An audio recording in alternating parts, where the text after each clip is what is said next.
இங்க பாருங்க, காலையில ஹெல்மெட் எடுத்துன்னு வேலைக்கு வந்துட்டேன். ஆனா என்னோட வேலைக்கு போது சுத்தமா இன்ட்ரெஸ்ட் இல்லை. ஏன் அப்படின்னு கேட்டீங்கன்னா, இங்க பாருங்களேன்.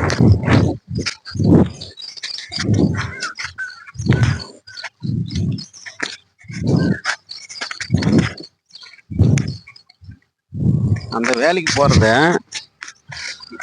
மாடு மேய்ச்சிட்டு போயிடலாம்.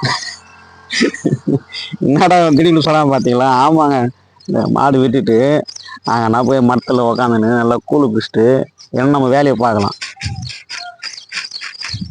இதை விட்டுட்டு போயிட்டு நம்ம 8 மணி நேரம் அங்கே உக்காந்துன்னு அவன் சொடத்தெல்லாம் கேட்டுக்குன்னு வந்துங்கன்னு லோல் பண்ணோம். இதில் வாரத்தில் 9,000 10,000 எடுக்கிறாங்க. அங்கே மாதம் ஃபுல்லாக சேர்ந்து 20,000 25,000 தான் வருது. இதை நம்மனா கையில் பிடிச்சா மேய போகிறோம், பிடிச்சி கட்டினா மேய போகுது. அந்த மாதிரி இருக்கிற லைஃப்பில் பிடிச்ச வேலையை செஞ்சுட்டு கம்முன்னு கிளம்பி போயிடும். இது நல்ல லைஃபுங்க.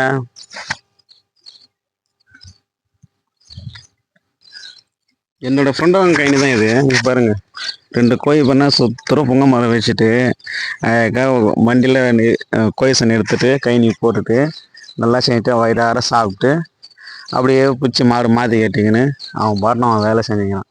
அதை விட்டுட்டு ஷூ போட்டுக்கின்னு யூனிஃபார்ம் மாட்டிக்கின்னு அதை பார்த்தியா சாப்பிட்டு நம்ம வேலைக்கு ஓடணும். என்ன வேலையை போங்க. எனக்கு பிடிச்சி கேட்டிங்கன்னா எனக்கு இந்த வேலையை போயிடுச்சுன்னு தோணுது. மாடு மேய்ச்சானா பொண்ணு தர மாட்டேன்னா உனக்கு கல்யாணம் வர ஆகாமக்குது. அதுதான் பார்க்கறது. சரி, ஓகேங்க, அவங்க பிடிச்ச வேலை அவங்க பார்க்குறாங்க.